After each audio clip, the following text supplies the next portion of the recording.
तू हमरा से छोड़ के तू मत जा, काहे कि बिना बोलाओ कहीं ना जाइएगा। हां हमरा की न्योता नहीं के आई हर बोलाहट नहीं के।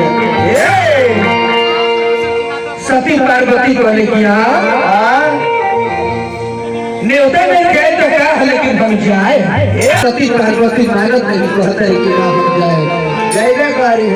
बोले गाने की कैसे मेरे कसानी बाबू हो। अरे बार बार भोला जी सती के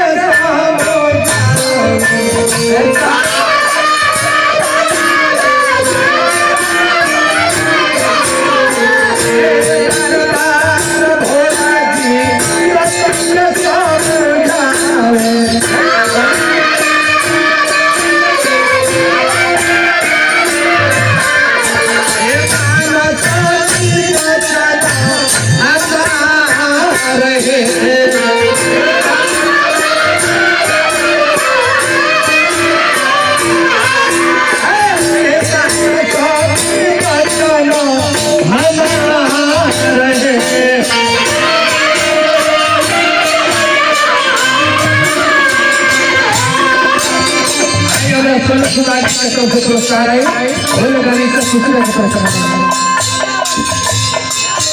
आरे बिना बोलावल जाने जय सती हो, बिना बोलावल जाने जय सती हो, बिना बोलावल जाने जय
शंकर भगवान ने बर्तन लेके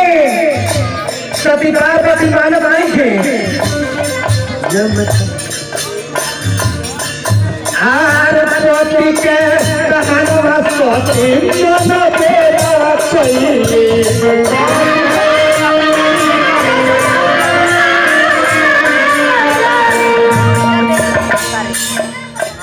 चलिए हमरा बहुत बहुत पुरस्कार है। हमरा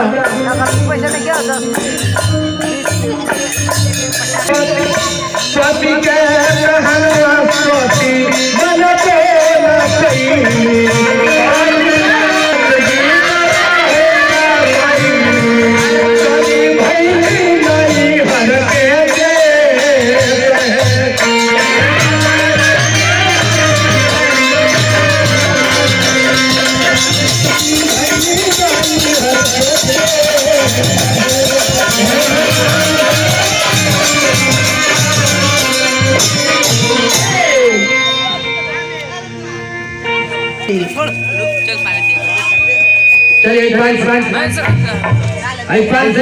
पुरस्कार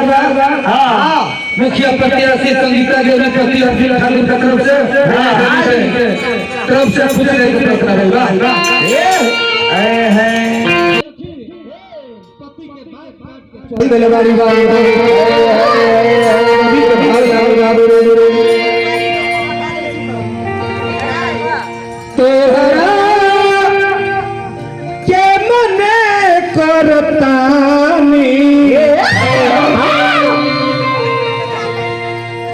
ये सत्कार क्या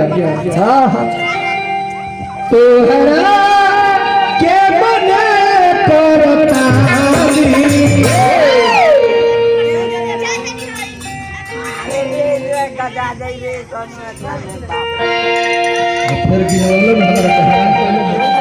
के मने परतानी बात ना मनबू तो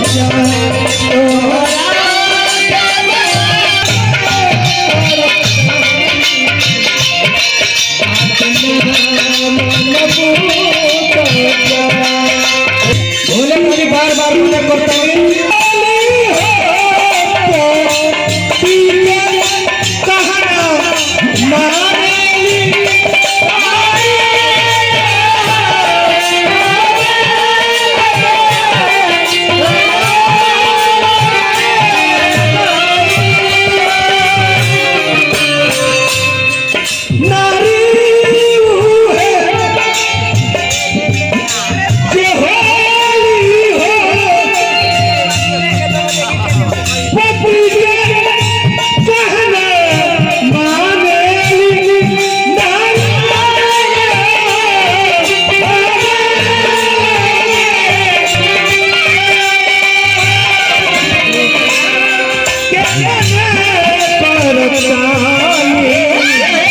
बात